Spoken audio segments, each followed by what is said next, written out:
Все мы признаем, что знание законов освобождает от многих проблем, но чаще всего наши земляки, едва ознакомившись со своими правами и совершенно забывая об обязанностях, нарушают все законы, как государственные, так и общежития. Зачастую этим провоцируются ситуации, что со стороны правоохранителей иных мер, как применение физической силы по отношению к ним, просто не остается.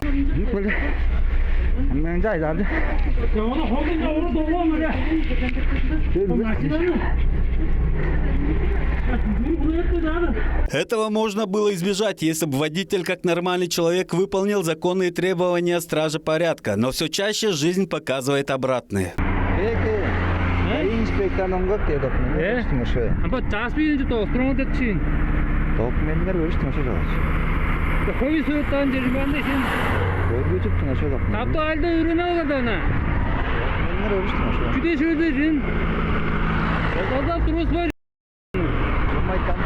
Этот случай произошел на маршруте городского автобуса номер 13. Водитель целый час отказывался предоставить для проверки документы на транспортное средство, при этом истерично взывая к пассажирам, что их задерживает патруль ГАИ.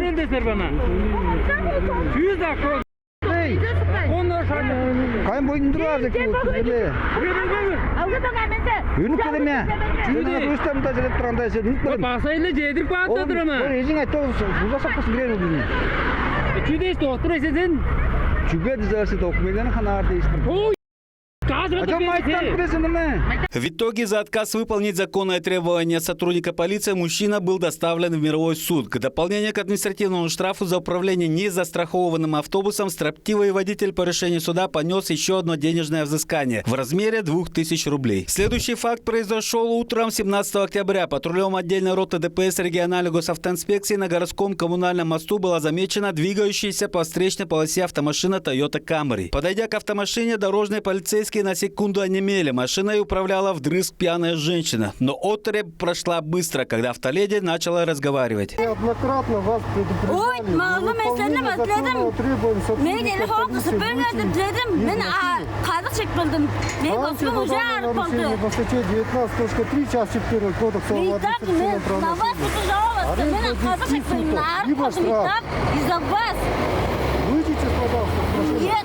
Время шло. Вот-вот на посту пойдет непрерывный транспортный поток, а женщина отказывалась покидать автомашину. В конце концов, правонарушительница для ее же безопасности была извлечена из любимицы. Автомашина направлена на штрафплощадку, а женщина в рез-наркодиспансер, где ее алкогольное опьянение было подтверждено 100%. Всего в отношении 40-летней местной жительницы инспекторами отдельной роты ДПС было составлено 4 административных материала. За управление транспортным средством в состоянии опьянения женщине грозит штраф 30 тысяч рублей с лишением права управления на срок от 1,5 до 2 лет. За выезд на полосу для встречного движения автоледи может быть назначен штраф в размере 5000 рублей, либо лишение права управления от 4 до 6 месяцев. Также составлен протокол за нарушение правил применения ремней безопасности, в том числе за воспрепятствование исполнению должностных обязанностей сотрудников полиции, связанных с задержанием транспортного средства нетрезвого водителя. После рассмотрения материалов дела по последнему факту судья Кызыльского городского суда вынес решение об виновной в совершении административного правонарушения по части 1 статьи 19.3 Кодекса об административных правонарушениях. С учетом раскаяния ей был назначен административный штраф в размере 2000 рублей. Всего за 9 месяцев текущего года в Туве за нарушение ПДД к административной ответственности привлечено более 1500 водителей автобуса при перевозке пассажиров. Из них 126 в состоянии опьянения и не имеющих прав управления, в том числе и ранее лишенных водительских прав. Сайгын Бербюк, Кюзел Сарксерен, Тува 24.